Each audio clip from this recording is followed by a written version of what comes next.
जो खिलवाड़ करेगा उसको बख्शा नहीं जाए, ये मांग आप भी करते हैं। लेकिन फिर वो ये आरोप लगा रहे हैं कि आप सेलेक्टिव हो जाते हैं, इस मामले में आप स्पेसिफिक हो जाते हैं, आप उसमें पार्टी और यादव ढूंढने लगते हैं कि भाई ये जाति है और ये पार्टी है और इस धर्म के हैं, इसलिए कार्रवाई हो रही है। नहीं, देखिए अनामिका जी, आपको याद होगा और इस देश को याद है, उत्तर प्रदेश में विवेक तिवारी की हत्या या इनकाउंटर पुलिस ने कर दिया था। सबसे पहले समाजवादी पार्टी ने कहा कि ये इनकाउंटर नहीं, ये हत्या है। तो वो तो हमारी बिरादरी के नहीं थे, वो तो तिवारी थे, वो तो ब्राह्मण थे। लेकिन जब सुल्तानपुर में आप वो आदमी अपराधी है, लुटेरा है, उसने लूट की है, आप सजा दीजिए ना, कौन रोक रहा है? आप पुलिस पकड़े, पुलिस जेल भेज दे, कड़ी पैरवी करे, फांसी करा दे, कोई नहीं मान रहा है। हम आप जिस देश में रह रहे हैं अनामिका जी, उस देश में आतंकी को भी रख करके और न्याय की प्रक्रिया से फांसी दिलाई जाती है। नहीं तो फिर अफजल गुरु का नाम, उमर अब्दुल्ला अफजल गुरु का नाम ले रहे हैं, उमर अब्दुल्ला समर्थन कर रहे हैं उन लोगों का जिन पर सीधे सीधे देश का माहौल खराब करने का आरोप है। सर आपके ही साथ के लोग हैं ना, फिर उन पर भी बयान दीजिए, उन पर भी बोलिए। देखिए, हम किसी भी देश के खिलाफ बोलने वाले, काम करने वाले व्यक्ति के पक्ष में बिल्कुल नहीं है। इन्हीं भारतीय जनता पार्टी से पूछिए कि महबूबा से मिलकर के सरकार बनाई थी कि नहीं बनाई थी? तब महबूबा इनको महबूबा लग रही थी, ठीक है। अब महबूबा इनको देशद्रोही लग रही हैं। आप बताइए ना, आप किस किस के साथ सरकार बना लेते हैं? इनका असली धर्म कुर्सी है, इनका असली राष्ट्रवाद कुर्सी है, इनका असली हिंदू कुर्सी है, इनका असली धर्म कुर्सी है। कुर्सी के अलावा ये बेचारे कुछ नहीं जानते। चलिए, मैं शहजाद से जवाब लूंगी, फिर मैं डीजीपी सर के पास जाऊंगी। शहजाद जल्दी से। देखिए, एक तो मैं मानता हूं और मुझे लगता है ये सर्वविदित है कि समाजवादी पार्टी में सबसे अच्छे प्रवक्ताओं में से एक सुनील कुमार साजन मेरे बड़े भाई हैं। पर सुनील जी, मुझे लगता है हम सभी राजनीतिक लोग हैं। महबूबा मुफ्ती से हमारे उनसे डिफरेंसेस है, पर महबूबा किसी की महबूबा बनी किसी भी महिला के लिए। मुझे लगता है आपके भी मन से या मुंह से निकल गया आवेग में आपकी ये नहीं, मेरा वो कहने का मतलब नहीं। मुझे लगता है ये टिप्पणी से हमको बचना चाहिए। हाँ, तो मैं मानता हूँ, मैं भी ये मानता हूँ, आपके मुंह से कभी ऐसी टिप्पणी नहीं निकल सकती। देखिए, मैं अभी एक एक करके काउंटर करना चाहता हूँ जो मेरे बड़े भाई ने कहा है। पहले बड़े भाई, आप ये बताइए कि अपराधी की भी बिरादरी देखेंगे? पर देखिए, आपसे अपेक्षित है, 2012 में आपने एक मैनिफेस्टो छापा था जिसमें कहा था मुस्लिम आतंकियों को छोड़ेंगे, और छोड़ने भी लगे थे। और फिर कोर्ट ने कहा था कि आज इनको छोड़ रहे हैं, कल इनको पद्मश्री देंगे। तो आप जाति धर्म देखने लग गए अपराधियों का, पर आपने ये नहीं देखा कि अशोक यादव का भी एनकाउंटर हुआ, बद्दन सिंह बद्दो के ऊपर भी कार्रवाई हुई, विकास दुबे पर भी हुई, मोडनवाल पर भी हुई, राकेश सिंह पर भी हुई, सुंदर भाटी पर भी हुई, अनिल दुजाना पर भी हुई, बबलू श्रीवास्तव पर भी हुई, श्रीकांत त्यागी पर भी हुई, पंकज त्रिपाठी पर भी हुई। परंतु नहीं, आपको केवल वोट बैंक के लिए कैसे धर्म और जाति को देखना है अपराधियों में भी, मतलब उनकी भी आप क्या करा देंगे? जितनी आबादी उतना हक एनकाउंटर में भी ले आएंगे क्या? मैं आपसे दो सवाल पूछना चाहता हूं। पहला सवाल यह है, आपने अनामिका जी को बोला इधर नहीं देख रहे, उधर नहीं देख रहे, आपने वीरेंद्र बहादुर को देखा क्या?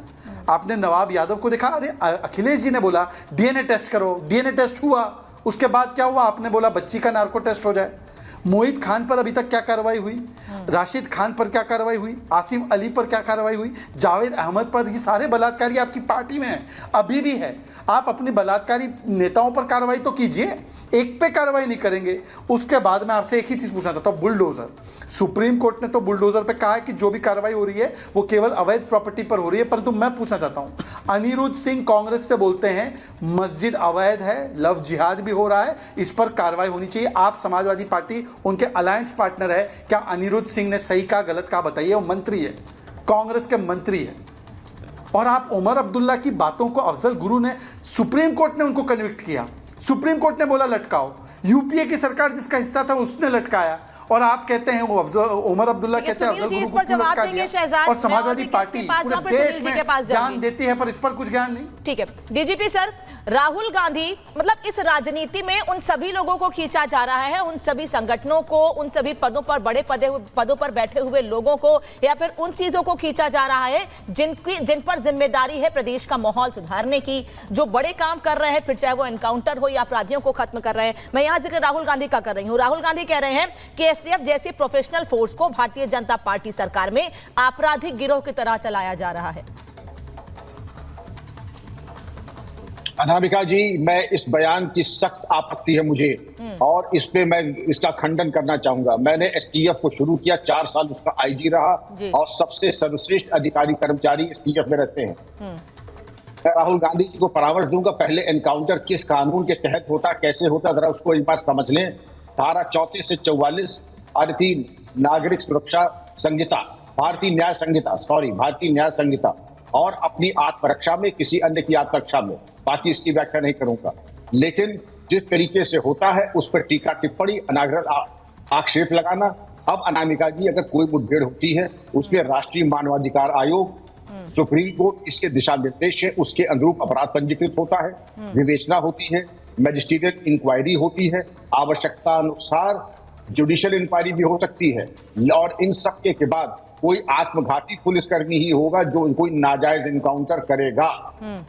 और इन परिस्थितियों में यह कह देना कि इसने अनर्गल आरोप लगा देना, आप एक तरीके से अपराधियों का साथ दे रहे हैं, अपराधियों का मनोबल बढ़ा रहे हैं। उम्मीद ये की जाती है कि आप एसटीएफ और पुलिस का मनोबल बढ़ाएं, न कि अपराधियों का। और जात बिरादरी की बात करके आप प्रकरण को बहुत ही धूमिल करने की कोशिश कर रहे हैं, क्योंकि पुलिस के साथ ये सामर्थ्य नहीं है कि गोली चलाने से पहले, वो तो नाम भी नहीं जानती है, जात बिरादरी तो बड़ी दूर की चीज है, और वो तो एनकाउंटर के बाद पता लगता है कि कौन किस बिरादरी का है, कौन उसका नाम था, अक्सर अज्ञात रखता है। ये तमाम बातें अगर कभी विस्तृत वार्ता होगी, अनामिका समझा दूंगा, ये आरोप सरासर बुनियाद है, अज्ञात है, जिनमें कोर्ट सारहीन है।